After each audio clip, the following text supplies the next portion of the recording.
ఒక ధ్యానం అనేది యూనివర్స్కి మనకి అంటే ఆ పరమాత్మునికి మనకి అనుసంధానం చేసేటువంటి ఒక ప్రక్రియ పేరే ధ్యానం అన్నమాట. ఆ ధ్యానము ఏ టైంలో చేసుకోవాలంటే, ధ్యానం చేస్తే మనిషి రీఫ్రెష్ అవుతాడనమాట.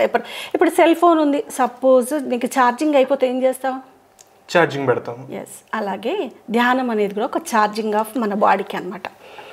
అది ఏ టైంలో చేయాలి అంటే, ధ్యానం అనేది ఎర్లీ మార్నింగ్ అంటే బ్రహ్మముహూర్తం అంటాం కదా, అవును, బ్రహ్మముహూర్తంలో చేయాలి. బ్రహ్మముహూర్తం ఎప్పుడు ఉంటుందంటే మనం పడుకున్నాక ఎర్లీ మార్నింగ్ 3:45 to 4:45ని బ్రహ్మముహూర్తం అంటారట. ఆ టైంలో కంప్లీట్ యూనివర్స్ అంతా ఎలా అంటే, ఇప్పుడు మనము భూమి మీద ఉన్నప్పుడు ఇప్పుడు వాహనాలే కానివ్వండి, ఒకరితో ఒకరు మాట్లాడుకునుడు, పనులు వేగం అంటే ఉదయం వేళలు మిడ్-నైట్ వరకు 12 వరకు మనం చాలా బిజీ లైఫ్ నవేడేస్. అది అయిపోయాక ఏం చేస్తుంది, జనం పడుకుంటారు, అందరు ప్రజలు పడుకుంటారు, కామ్గా అయిపోతుంది, నాయిస్ ఫ్రీ అవుతుంది, ప్రపంచమంతా సౌండ్లెస్.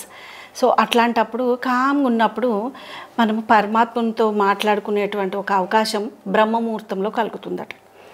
ఆత్మ ఒక పరమాత్మతో మాట్లాడుకునేటువంటి ఒక పాత్ అంటే ఒక అనుసంధానం అయ్యేటువంటి ఒక టైం మనకు ఉంటుందట. ఆ టైంనే బ్రహ్మముహూర్తం అంటాం అనమాట.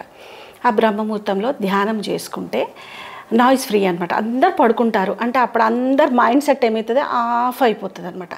అప్పుడు పరమాత్ముడు భూమి మీదకి వస్తాడని పెద్దలు అంటారనమాట. అప్పుడు ఏంటంటే ఈ నాయిస్ అనేది ఆఫ్ అయినప్పుడు, ఇప్పుడు మనం ఒక పని చేస్తున్నప్పుడు ఒక లౌడ్ స్పీకర్ ఎవరైనా పెడితే ఒకరితో ఒకరు మాట్లాడడానికి మనకు వినిపిస్తుందా? లేదు, వినిపించదు. అట్లాంటప్పుడు బ్రహ్మముహూర్తంలో మనం ధ్యానం అనేది భగవంతుని ఆవాహన చేసుకున్నప్పుడు మన శ్వాస ఉచ్ఛ్వాస నిశ్వాసలను మంచిగా కేంద్రీకరించుకొని మనం అప్పుడు భగవంతుని ధ్యానం చేయడం అనేది జరిగితే పరమాత్ముడు కూడా ఆ టైంలో మనల్ని ఏమంటారు ఇంటరాక్ట్ అవుతాడంట. ఓకే. సో అదే ధ్యానము. ఆ టైంలో మనం ఫ్రెష్గా మనం కళ్ళు మూసుకొని ధ్యానంలోకి వెళ్తే యూనివర్స్ మనతో మాట్లాడుతుంది ఖచ్చితంగా. సో పంచభూతాలను మనం ఆవాహన చేసుకొని ఆ సైలెన్స్ ఉన్నప్పుడు మనం ఇట్లా ధ్యానంలోకి వెళ్ళినప్పుడు మనం కంప్లీట్గా ఈ మిథ్యను వదిలి యూనివర్స్లోకి వెళ్ళిపోవాలి మన ఆత్మ అనేది. సో కుండలిని యోగా గురించి చెప్పాను. ఆ టైంలో కూడా ఈ ఒక్కొక్క కుండలి మీద ధ్యాస పెట్టి మనం ధ్యానంలోకి వెళ్తే ఆ యూనివర్స్ ఖచ్చితంగా మనతో మాట్లాడుతుంది. యాక్షన్కి రియాక్షన్ ప్రకృతిలో ఉంటుంది.